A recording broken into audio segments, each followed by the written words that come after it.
Assalamualaikum warahmatullahi wabarakatuh. Bismillah, alhamdulillah, wassalatu wassalamu ala rasulillah, wala hawla wala quwwata illa billah. Amma ba'du.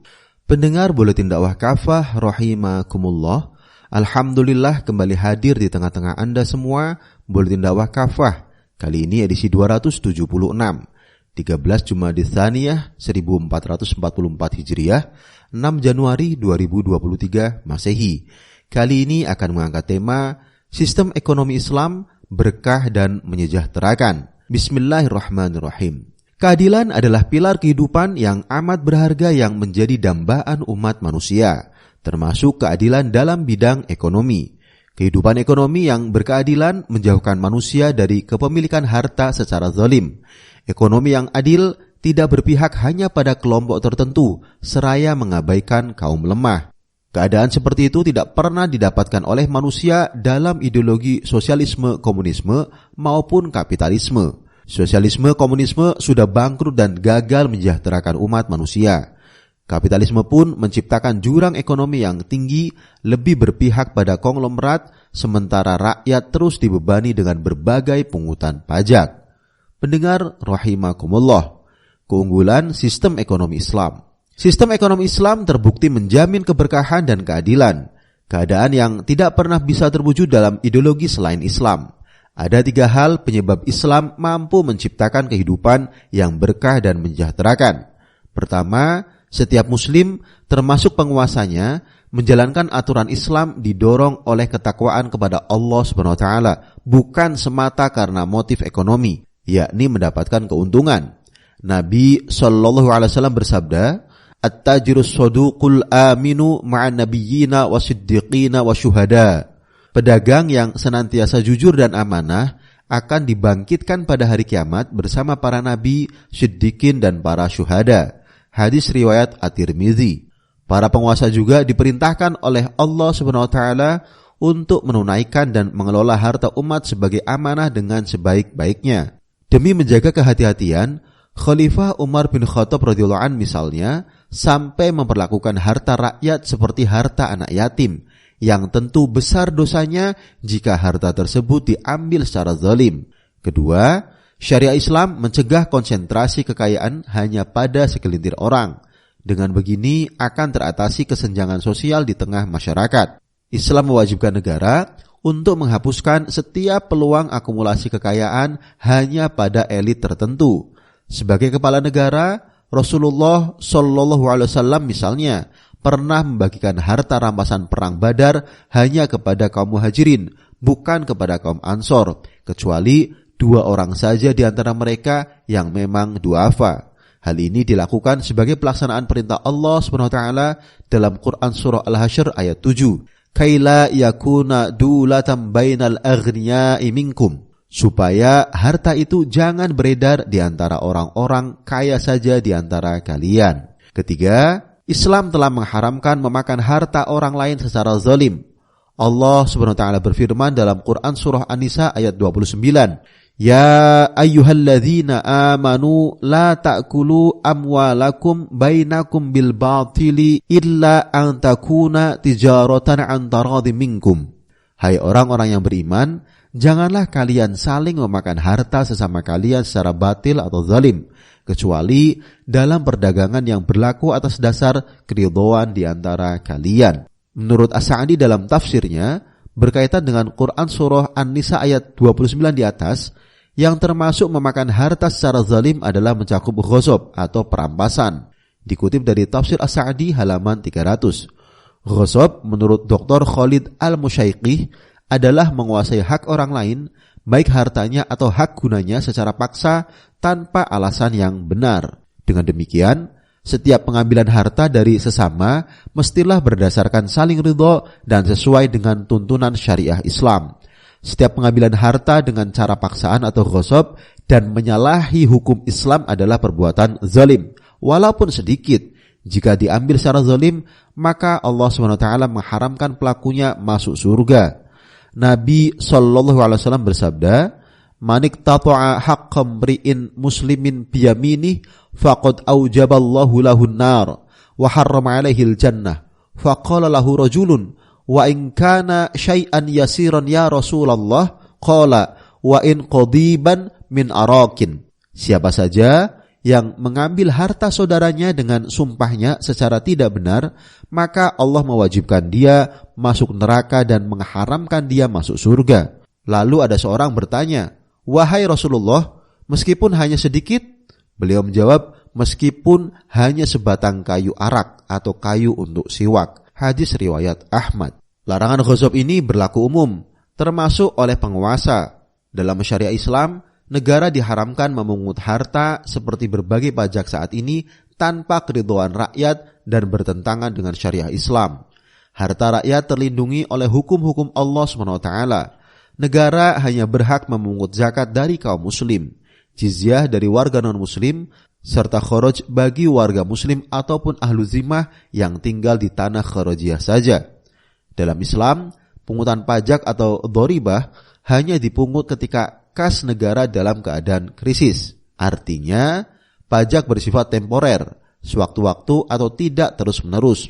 Itu pun hanya diambil dari warga muslim yang kaya saja. Non-muslim tidak dikenai pajak. Beda dengan pajak dalam sistem kapitalisme yang dipungut secara zalim dari semua warga negara, miskin dan kaya, bahkan dipungut dari beragam barang dan jasa dan bersifat terus-menerus. Pendengar rahimakumullah, kapitalisme menyengsarakan. Berkebalikan dari Islam, sistem kapitalisme terbukti memberatkan rakyat, menciptakan kesenjangan sosial, dan hanya menguntungkan kelompok elit tertentu. Inilah yang sudah sejak lama dirasakan oleh rakyat Indonesia. Bahkan kehidupan rakyat semakin berat dari waktu ke waktu. April tahun lalu misalnya, pemerintah resmi mengumumkan kenaikan pajak pertambahan nilai atau PPN menjadi 11%. Kenaikan PPN ini dirasakan oleh semua orang tanpa pandang bulu. Semuanya, kaya atau miskin, harus membayar PPN untuk setiap barang dan jasa yang dikonsumsi. Bukannya membantu transportasi publik, pemerintah malah berencana membedakan tarif KRL antara warga kaya dan miskin. Bagi warga kaya akan dipungut tarif lebih besar dibandingkan kelompok miskin. Selain tarif KRL untuk orang kaya, pemerintah juga akan memberlakukan BPJS untuk orang kaya. Sebelumnya, Menteri Kesehatan Budi Gunadi Sadikin keberatan dengan orang-orang kaya yang menggunakan BPJS untuk keperluan berobat. Padahal semua warga dipungut biaya atau iuran BPJS, kaya maupun miskin, tidak gratis. Distribusi gas LPG 3 kg juga mulai dibatasi. Hanya diperuntukkan bagi warga yang menggunakan KTP dan terdaftar dalam program penyasaran percepatan penghapusan kemiskinan ekstrim atau P3KE dan data terpadu kesejahteraan sosial atau DTKS. Padahal gas sejatinya adalah milik umum. Artinya, setiap warga berhak menikmati energi tersebut dengan harga yang terjangkau, bahkan jika memungkinkan secara cuma-cuma. Di sisi lain, pemerintah malah berencana memberikan subsidi untuk motor dan mobil listrik, masing-masing 8 juta rupiah dan 80 juta rupiah per unit. Alasannya, untuk mengurangi beban subsidi BBM di APBN dan pelestarian lingkungan. Sudah pasti yang menikmati kebijakan ini nantinya adalah para produsen mobil dan motor listrik, bukan rakyat. Pemerintah juga begitu bersemangat mengeluarkan Perpu Cipta Kerja setelah MK menyatakan Undang-Undang Cipta Kerja sebagai inkonstitusional bersyarat.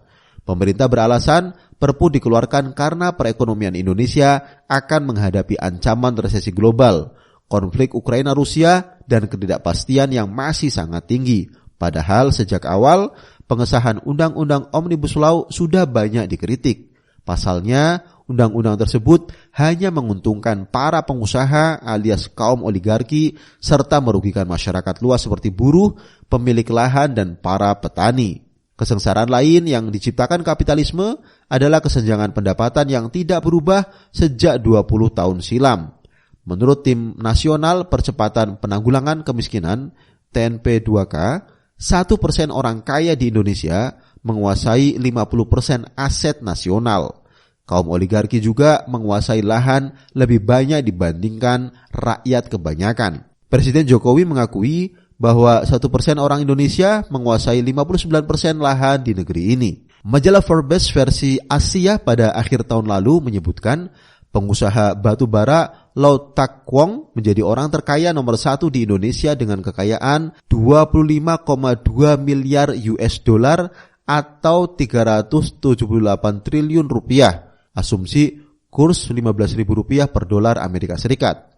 Ironinya, menurut riset harian Kompas, ada 68% atau 183,7 juta orang Indonesia tidak mampu membeli makanan bergizi. Padahal banyak konglomerat seperti Lau Tak Kwong, sumber kekayaannya berasal dari harta milik umum atau rakyat seperti tambang batu bara dan sebagainya. Semestinya barang tambang seperti batu bara, minyak dan gas bumi, mineral dan lain-lain yang merupakan milik umum tersebut digunakan untuk kesejahteraan rakyat, bukan malah dikuasai oligarki. Semua kerusakan yang diciptakan ideologi kapitalisme itu telah dirangkum Allah SWT dalam firman-Nya Quran Surah Ar-Rum ayat 41. Dhaharal fasadu fil barri wal bahri bima kasabat aydin nasi ludhiqahum ba'dal ladhi amilu la'allahum yarji'un. Telah tampak kerusakan di darat dan di laut karena perbuatan tangan manusia, supaya Allah menimpakan kepada mereka sebagian dari akibat perbuatan mereka agar mereka kembali ke jalan yang benar. Meski secara real mempraktikkan ideologi kapitalisme, elit politik dan penguasa di negeri tetap tidak mau mengakui bahwa sebenarnya mereka menerapkan sistem kapitalisme. Di sisi lain, mereka malah terus mengobarkan permusuhan terhadap ideologi Islam dengan menyebutnya sebagai ancaman radikalisme. Padahal, satu-satunya solusi atas berbagai mafsadat yang sudah diciptakan berbagai ideologi buatan manusia adalah Islam. Islam dan syariahnya bukan saja punya kekuatan dan kemampuan menciptakan kesejahteraan untuk rakyat. Lebih dari itu, penerapan syariah Islam adalah bukti ketaatan seorang hamba kepada Allah SWT dan Rasul-Nya. Sebaliknya, mengabaikan syariah Islam adalah pembangkangan yang nyata kepada Allah SWT dan Rasul-Nya. Wallahu a'lam bishawab. Demikian materi Buletin Dakwah Kafah edisi 276, Sistem Ekonomi Islam Berkah dan Menyejahterakan. Terima kasih. Wassalamualaikum warahmatullahi wabarakatuh.